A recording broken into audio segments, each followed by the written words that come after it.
Hi everyone, this is my sister, Dr. Julie Fuller, and she's going to talk to us about patients with cancer and the things that we need to be aware of and look for and help the patient as the hygienist. So, but first of all, Julie, or Dr. Fuller, we won't keep this one. Can you tell us a little bit about your dental background? Yeah, I sure can. So I've been in the dental field since about 1995. Started out in sterilization and then got into dental hygiene school.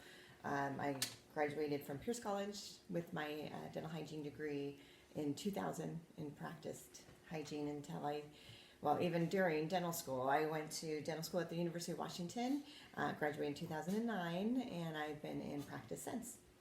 So nice. I've been in private practice since, and that's my background. So she knows a lot, guys. What is the role of the hygienist with the everyday patient who happens to come in and say, I just got diagnosed with cancer?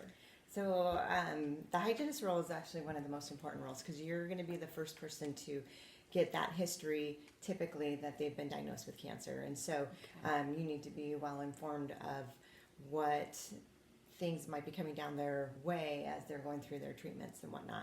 You might be actually getting them while they're just been diagnosed or actually have already started treatment or so on and so forth. So I think that just being informed of what questions to ask, what things to be informing the patient of and whatnot. So there's a lot. So actually kind of wrote everything down so I wouldn't forget.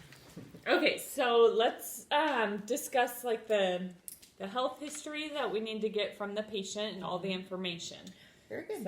So at this point, you still only have probably an hour, maybe an hour and 10, 20 minutes to do the whole treatment. So you want to move relatively quickly because you're still expected to get your work done. So, but take your time, get all the information that they are able to give you. You need the new medications, what cancer were they diagnosed with, what was the stage if possible, did they have surgery or is surgery in the future, are they on chemotherapy treatment, radiation treatment, how long is the duration, depending on the stage of where your patient is in their treatment.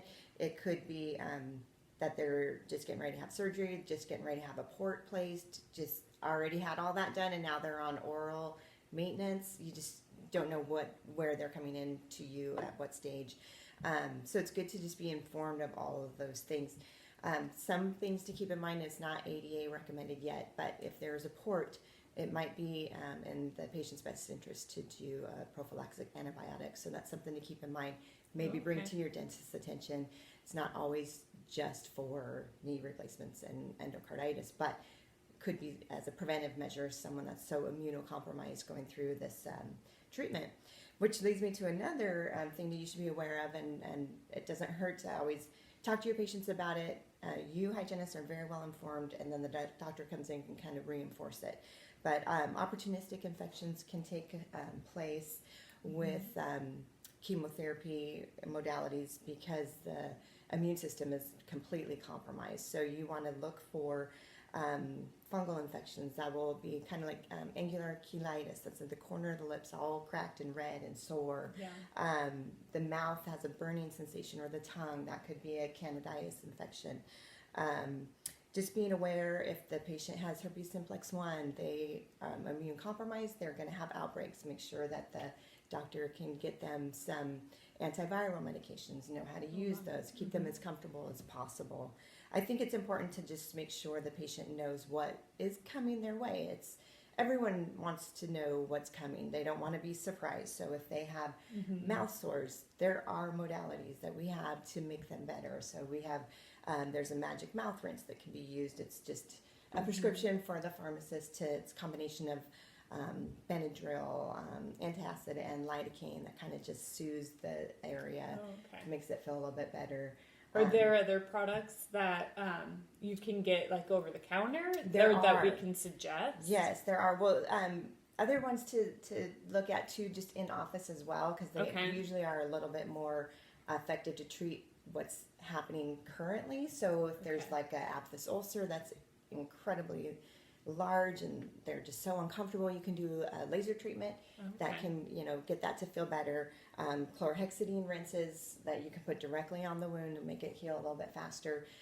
But more preventive care would be something that you want to make sure the patient's aware of these things might be happening, but we also have things to prevent. A lot of times in hygiene school, at least I remember when I was in hygiene school, the number one thing was fluoride trays custom with the fluoride gel. Right, and it suggests that in textbooks and It things does. like that. It's Yeah. not always compliance driven. Like the patient's not going to do that. It's not comfortable. If the tray is not made well, if there's even a little ripple in the tray, it could cause a wound. Then that causes a problem. Yeah. So yes, it's a good idea. Compliance not going to happen. I love a product called ClinPro. I did bring some products just so you guys know. This one is. It has to be purchased through the dentist. ClinPro 5000 is the same as Prevenant 5000 you write a script for. But this one, the way that you use it is like your toothpaste. You don't have to do the one that's in the gel foam. You have to brush your teeth with your toothbrush and regular toothpaste. Then you have your second dry toothbrush. Brush that on, spit, don't rinse, all the stuff, just to make sure the fluoride will bond to the tooth. This one's a little bit different. Okay. Carrying that fluoride molecule is different, so you can use this as normal toothpaste. So it's just one thing they have to do. And I guarantee you they don't want to do more than that. They're Right. very frustrated, they're uncomfortable, everything hurts, and they're depressed. Right. And that's something that just encourage them to do the best they can, and we'll treat things as they come up. We're going to try your best, but things will happen. Things can happen. But this will help prevent sensitivity and tooth decay. There's other things too, as far as preventive products that I recommend. Xylamelts, if you're familiar with that, is an awesome product. Oh, cool. Mm-hmm. What it does, it's a little tablet that it's for dry mouth at night. So it's a little tablet. You set it on the gum tissue. It sticks to the gum tissue. You'll see when you open it, there's a white side and a dark side. The dark side sticks to the gum tissue at the parotid duct. So you're right next to the first molar, and that induces the saliva flow. Nice. And it melts over about a 4-hour period of time. It says stay put. So that's one good thing. Everyone's always like, what if it dislodges, so on and so forth. It doesn't. It dissolves, and then it washes xylitol all over the teeth for the night. So you Prevents only cavities. do parotid. You don't do like Nowhere sublingual else. anywhere. No, Okay. only, and then it sticks to that attached tissue. Oh, and okay. Because that's why it stays put. So you're putting it right on the buccal. Yep, buccal, Tissue. gum Okay. tissue, apical to number 3 and 14. Okay. Yeah, Cool. so it's perfect. Awesome. One thing I really reiterate to people, because they always want to get something cheaper, better, off product. I had a patient get this online, not the brand, but another brand. They had him put it on the roof of the mouth. Well, as you guys all know, there's no salivary ducts and glands on the roof of the mouth. So it was still there in the morning. And that is a problem, because that could dislodge and cause them to aspirate. Yeah. And while so they're sleeping. I Okay. really strongly encourage you, follow the directions. Okay. That's most important. Yeah. And if it doesn't make sense, then Yeah. don't recommend that. Exactly. Obviously to the patient. Follow your instructions. Yeah. And then, Okay, I know like some patients, like we mentioned, they're going to be depressed. Things are going to be, they may not be taking care of their teeth very well, but they're also going to be sick and throwing up. So we know that we would advise the patient not to brush their teeth right after. But what if the patient is just continually upset about the taste or whatever in their mouth? The rinse with water? so I recommend one is to explain what your recommendations are, because immediately the first thing you want to do if you throw up is get in there and brush your teeth. It tastes horrible. It's all acidic and just yuck. But what happens is the acid from the stomach comes up and washes over the teeth. And then if you do an abrasive motion with your toothbrushing, microns, nothing you can see, but over a long period of time, you're actually brushing away a little bit of the enamel. And that can be a problem long term, especially if they're going to be sick or dealing with this for many months to many years. Yeah. So I strongly recommend using the Act Fluoride rinse after you've thrown up. A couple swishes with the Act Fluoride rinse will get the bad taste out. It'll help strengthen the teeth with the fluoride, but give it a half hour, then you can brush your teeth. Okay. That Good. neutralizes the acids. Fluoride. Okay. I kind of jumped the gun, but I see another product that you Yes. were maybe going I to have show one us. more, well, another product, and then one that you'd have to look for it online. But all day spray. Okay. This is another form of spray because the medications that your patients are going to be taking to deal with their cancer diagnosis is typically going to dry out the mouth. This is a great product, not just for cancer patients, but for all patients, because that are taking medications, because that's the number one thing, dry mouth. Sometimes patients don't even notice it because they're so used to it, their mouth being dry, but then that's going to be increased decay that we're going to see, and so on and so forth. So all day spray, you can get it over the counter. I have it available to my patients just for ease, have them take it the first time, then buy it on their own after that. That way they have the name of it and whatnot. But just a quick spray in your mouth. It's not it's very thin, so it doesn't feel like a slime layer. Like some of that saliva substitute stuff, you can't get people to use it. Right. You wouldn't even want to use it. So you got to find the stuff that you would use to recommend, because otherwise your patients aren't going to do it. So this nice mild mint flavor, but xylitol prevents cavities, and it's great in those like moments like right now where I'm publicly speaking, even though it's only in Sandy's living room. We need to open this up. My mouth is dry.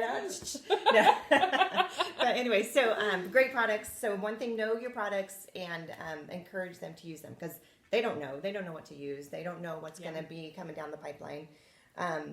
For them, but most importantly is be encouraging. Like make sure they know they're going to get through it. But depression is going to be a huge factor, and their home care is going to suffer because of that. So. Right. And then, so mainly the source that, or quite possibly the source that they're going to get is oral mucositis, and all of these products will help with that. Along with, is it magic? The magic mouth rinse is simply topical.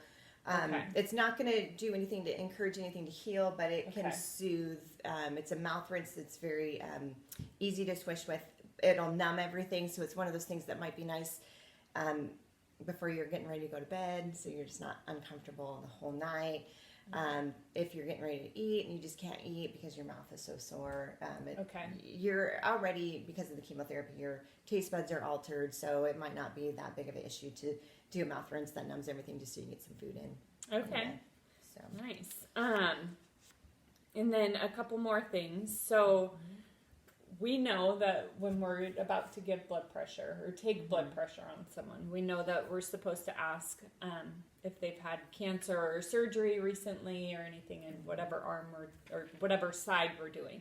So if a patient has had a double mastectomy or both breasts have been removed, so what do you do? We need to change that up. Yes. So with Probably that, do it. that's why it's so important with the health history that you're taking down the information. Did they have surgery? Did they have a lumpectomy? Did they have a mastectomy? Did they have bilateral? So on and so forth. For example, if they had a lumpectomy or a mastectomy on one side, let's say the right side, then you never take blood pressure on that side. You can take blood pressure normal on the other side. Okay. The reason for that is that pressure that you're putting from the cuff will and can cause lymphedema. And that is very painful swelling in the extremities due to the lymphatic system not being able to work successfully. And so if, for example, you have a bilateral mastectomy, like you had mentioned, then you want to use a wrist cuff. There's also leg cuffs and different things like that. So just being informed, that's going to be the most important. And you definitely don't want to be the person that causes lymphedema. Because that's going to be incredibly uncomfortable. It sometimes does not go away. So and some people you might find already have it. They'll show up with a compression sleeve on their arm. If you notice those, that's why they have those. It's the lymphatic system's not working properly, and so they're getting swelling, and that can be very painful. Okay, so definitely we'll check that with our patients. And I know that when a patient is getting treatment, like head and neck treatment, it's going to be a little bit different, correct? Like depending on what they do, maybe it's chemo or radiation or whatever, but it's going to be different than if someone's having it on other extremities of their body. but no matter what, you're still treating the whole body, right? And the effects are going to potentially be there. Yes, the effects will still be there. Head and neck treatments definitely are going to be more concerning. You're going to start having problems with the salivary function that might really not work. Depending on where the cancer is, you might have a wound on the skin that you're dealing with because of the radiation. So we have to make sure that all of that is protected. You don't want to have an open wound on the skin and you've got all of the aerosols from the cleaning that's landing on top of these open wounds, depending on what kind of treatment they're going through. So there are in the past been preventive measures sometimes recommended if there is going to be direct radiation to the head and neck. A lot of times extractions are recommended because the future problems are very high. I'm on the fence with that because I have patients that I have seen have direct chemotherapy radiation treatment to the head and neck and no residual problems to the salivary and their teeth. So I'm on the fence with that from my personal experience, but evidence-based says they should be extracted. So so with that being said, that's going to be the only major difference, I would say, with the head and neck, is that obviously things are going to be amplified. Okay. And then the medication, the bisphosphonate, if a patient is given that, which to my understanding almost it could 100%. be in the chemo. It's usually in the chemotherapy. Yes. Right? Bisphosphonates is almost like the number one thing they're going to give them. And that's given in all forms. So you're going to either have oral, injection, or IV. Oral is a kind of a lower dose, typically used for bone osteoporosis or osteopenia, where they're just trying to strengthen it. Typical levels are so low that it's very, very, like, extremely rare to have the necrosis of the jaw in association with the oral bisphosphonates. The injectable ones are a little bit higher risk, and then of course the IV ones are incredibly high risk. Even with that being said, it's still incredibly rare. So if you're having an IV chemotherapy of any sort, almost 95% of the time there's a bisphosphonate of some sort involved. So most importantly is the oncologists need to know that there should be a dental clearance for those patients before they start. Typically your patients that you're seeing on a regular basis in your private practice are in good health. They don't have a tooth that needs to come out, but if they do, if there's one that you've just been watching, and then you need that out before they start the bisphosphonates, because you don't want to have that extracted even after. I mean, bisphosphonates stay in the bone for about 10 years, so you could have a potential problem for a while. Typically it's pretty uncomfortable. You'll look in the mouth and you'll see just this white porous something, and you're like, what the heck is this? And it's exposed bone. The tissue's eroding away from it. The reason for it is the blood supply is cut off, so there's no reason for that tissue to be there. It can't survive. The treatment is long and it's painful, so typically refer to oral surgery for it. They have to debride the area, get the patient on antibiotic, and it's a many weeks of treatment if it resolves. And sometimes it does not. In a discussion that we had and looking in books and stuff, it's not the actual bone that's hurting, because the bone is dead. But it's the tissues that are... There's no nerve endings in bone, so you never have pain from bone. It's just from the tissue that's around it is irritated or inflamed, and that will give you that pain that you're having. Wow. Yeah. That would be a very painful thing. That would be for patients. Yes, and that's why the preventive is so important. So oncologists typically require a dental clearance, but sometimes things get away from you. So you just need to be aware and know what it looks like, or know that it doesn't look right, and bring it to your dentist's attention.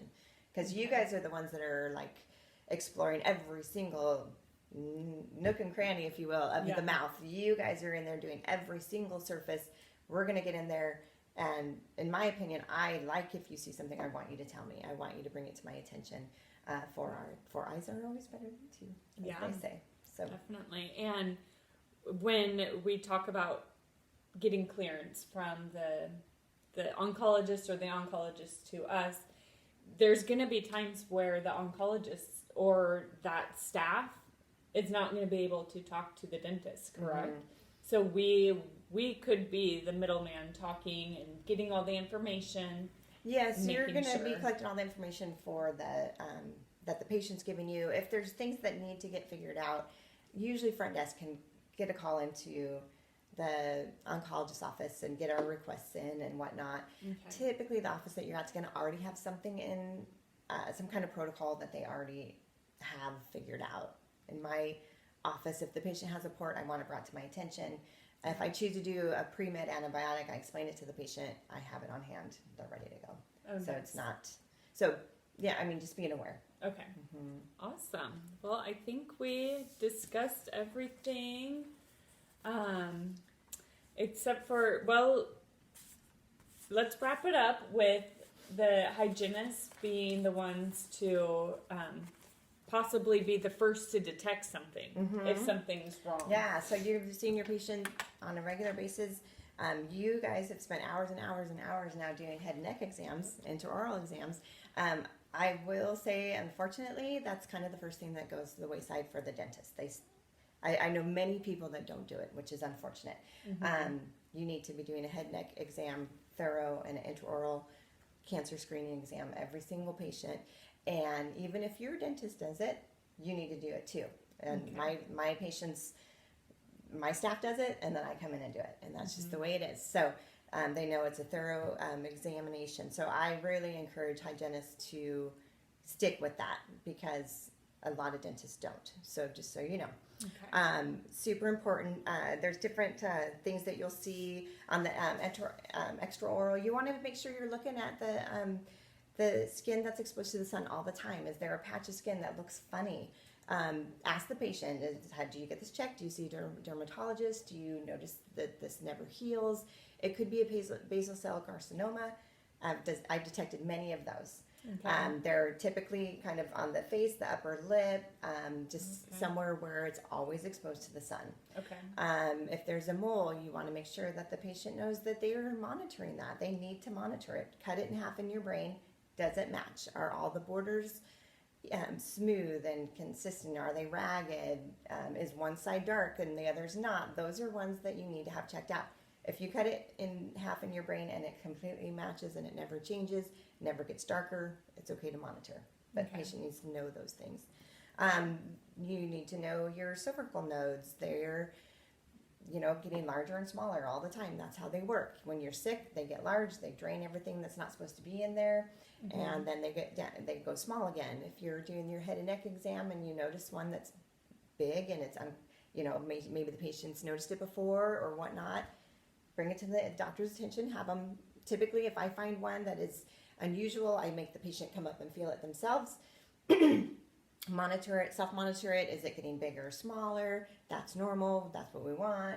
Is it not moving? When is it just getting bigger, bigger, bigger? They need to see their MD and have it checked out. The other Same thing, with like the thyroid. same with the thyroid. A lot of times, the thyroid's difficult to feel. We have our Adam's apple, obviously, and it's below the Adam's apple and just right above the median of the clavicle. Okay. So you're going to feel right up in here. Typically, it might just look enlarged.